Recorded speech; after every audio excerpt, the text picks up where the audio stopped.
नमस्कार बंधुरा তোমরা সবাই কেমন আছো মৌমিতা ইয়ামি কিচেন এন্ড ব্লগে তোমাদের অনেক স্বাগত। আজকে আমি আবার একটা নতুন রেসিপি নিয়ে চলে এসেছি তোমাদের কাছে। এটা কি মাছ বলো তো?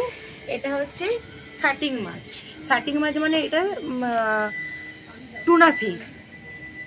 এই টুনা ফিশটাকে তোমরা অনেক জায়গায় অনেক নামে চেনো, আমরা কিন্তু এখানে এই মানে তুলা শাটিং বলেই এই মাছটাকে জানি।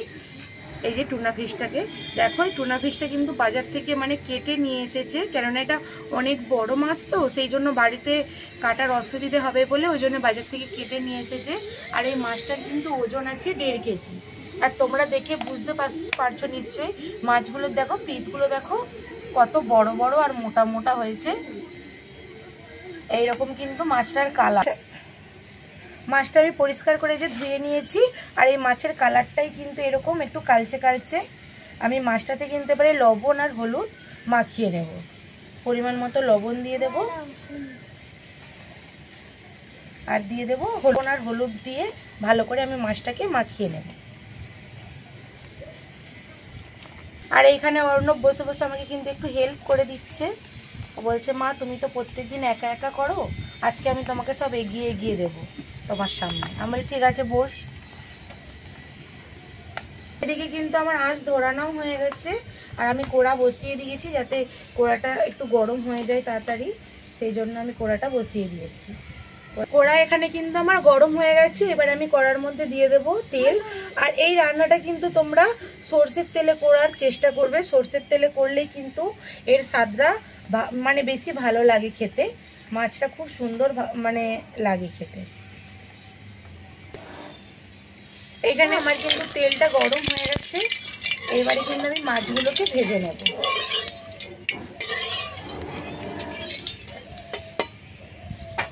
এগুলো একটা একটা করে দিয়ে ভেজে নেব।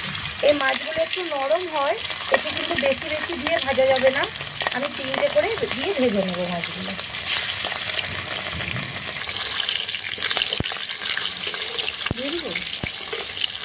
এখানে কড়ার মধ্যে আমি মাছটা ভাজতে দিয়ে দিয়েছি।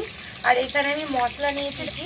মশলা বলতে এই যে এখানে নিয়েছি পেঁয়াজ কুচি, আদা রসুন এঁচো, এখানে আছে ধনে পাতা, ধনে পাতাগুলোকে কেটে রেখে দিয়েছি। আর এখানে নিয়েছি একটা ছোটো টমেটো। টমেটোটা আমি 4 কাজি এই যে করে নিয়েছি। এবার আমি এই যে আদা রসুনটা আমি এখন বেটে নেব।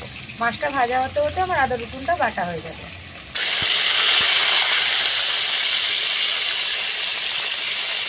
মাছগুলো কিন্তু এই যে আমার একবার ভাজা হয়ে গেল, এবার তুলে নেব, নিয়ে আর একবার মাছগুলো তুলে দেবো, আর একবার ভাজলে হয়ে যাবে। আমি ভেবেছিলাম এখানে 2-3টে করে দিলে ভাজতে হবে, কিন্তু দেখলাম অনেকটা তেল দিয়েছি তো সেই জন্য অনেকগুলো মাছই ধরে যাবে। এরকমভাবে কিন্তু লাল লাল করে মাছগুলো ভেজে নিতে হবে। বাকি মাছগুলো আমি এবারে দিয়ে দেবো।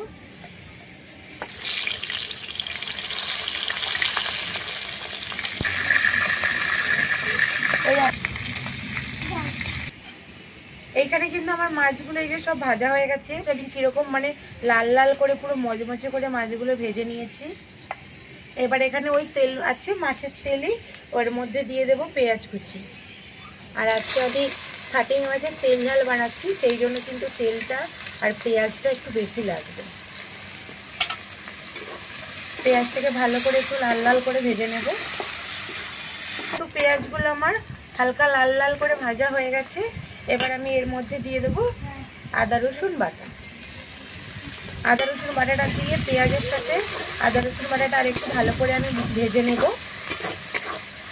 শাটিং মাছ কিন্তু খেতে খুবই ভালো লাগে, একটু টক টক ভাব হয় শাটিং মাছের, কিন্তু খেতে খুব সুন্দর হয়। তোমরা বাড়িতে বানিয়ে খেয়ে দেখবে এরকমভাবে শাটিং মাছের তেল ঝাল, কিন্তু খেতে খুব ভালো লাগবে। আর কিছুই লাগবে না, ওই মাছের ঝাল দিয়েই শুধু ভাত খাওয়া হয়ে যাবে। আর আমার এই ভিডিওটা যারা দেখছো তারা অবশ্যই একটা লাইক করে দেবে, আর যারা এখনও চ্যানেলটা সাবস্ক্রাইব করোনি তারা সাবস্ক্রাইব করে দাও, তাহলে আরও নতুন নতুন যত ভিডিও বানাবো তোমাদের কাছে সবার আগে পৌঁছে যাবে। সেই জন্য কিন্তু চ্যানেলটা অবশ্যই সাবস্ক্রাইব করে দিতে হবে। আমার আদা রসুনটাও কিন্তু পেঁয়াজের সাথে ভালোভাবে ভাজা হয়ে গেছে। এর মধ্যে আমি এবার দিয়ে দেবো লবণ, হলুদ গুঁড়ো আর লঙ্কা গুঁড়ো। লবণ দিয়ে দেবো গুঁড়ো। আর ঝালটা তোমরা তোমাদের পরিমাণ মতো দেবে, তোমরা বেশিও দিতে পারো কমও দিতে পারো। এই যে লঙ্কা গুঁড়ো দিয়ে দেবো। এবারে দিয়ে দেবো একটা টমেটো।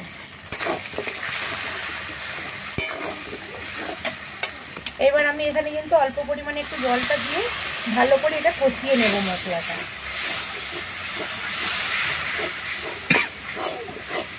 আর এই মশলাটা যত ভালোভাবে কষানো হবে তত কিন্তু খেতে আরও ভালো লাগবে, কারণ এটার নামই হচ্ছে শাটিং মাছের তেল ঝাল।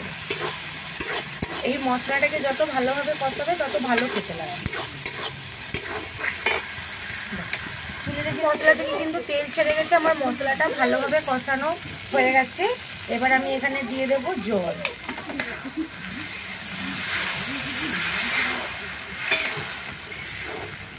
এবার ঝোলটা ফুটে গেলে তারপর এবারে আমি এর মধ্যে মাছ দেবো। এইখানে কিন্তু আমার গ্রেভিটা ফুটে গেছে। এবারে আমি ভেজে রাখা মাছগুলো দিয়ে দেবো।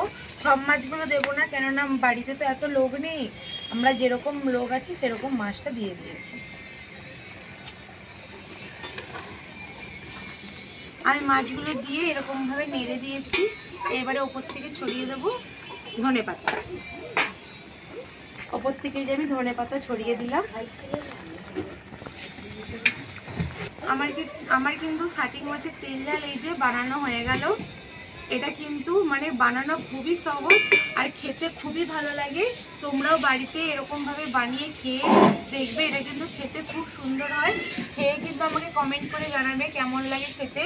আর এই মাছটা যখন ভাত দিয়ে খাবে না, এই গ্রেভিটা দিয়েই খাওয়া হয়ে যাবে। এই গ্রেভিটাতে এত মানে স্বাদ চলে আসবে। আমি মাছটা এবারে ঢেলে নেব। এই দেখো বন্ধুরা, এখানে আমার ছোট্ট ছেলে আমার কোলে বসে আছে। আর এটা আমার ছোট ছেলে, আর অর্ণবকে তো তোমরা সবাই চেনো। আর আমার এই যে এটা ছোট ছেলে, এর জন্যই মানে আমার একটু অসুবিধে হয় ভিডিও বানাতে, কেননা আমি যখন ভিডিও বানাই রান্না করি ও কখনো কাঁদে, আমাকে উঠে চলে যেতে হয়, খাওয়াতে হয়। এখন এসে গেছে আমার কোলে, দেখো ও দেখছে মা কি রান্না করছে। আর আমার এই ভিডিওটা ভালো লাগলে অবশ্যই কিন্তু লাইক করে দেবে, কমেন্ট করে জানাবে কেমন হয়েছে। দেখো অর্ণব এখানে চলে এসেছে, যা দেখেছে ভাই এসেছে আমার কোলে, অর্ণব চলে এসেছে ছুটে। বাবু হাই বলে দাও বন্ধুদেরকে, বলে হাই বলে দাও, বলে দাও। আমাদের এটা অর্ণব আর এটা অনি। অনি এখন দেখছি কি রান্না হচ্ছে এখন।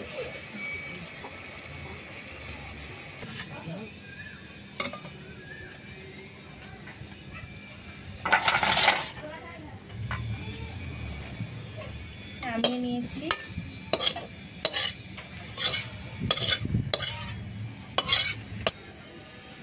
এইখানে কিন্তু আমার শাটিং মাছের তেল ঝাল তো সুন্দর হয়েছে।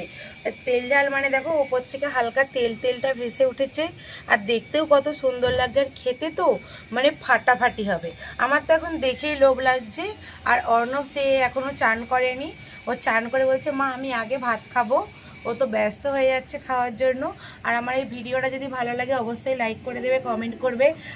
আর চ্যানেলটা যারা এখনও সাবস্ক্রাইব করোনি তারা কিন্তু তাড়াতাড়ি আমার চ্যানেলটা সাবস্ক্রাইব করে দাও, তাহলে কিন্তু আমার চ্যানেলে আরও নতুন নতুন ভিডিও সবার আগে তোমাদের কাছে পৌঁছে যাবে। সেই জন্য কিন্তু চ্যানেলটা অবশ্যই তোমরা সাবস্ক্রাইব করে দাও। আর আজকে আমি ভিডিওটা এখানেই শেষ করছি। টাটা, দেখা হচ্ছে আবার একটা নতুন কোনো ভিডিওতে।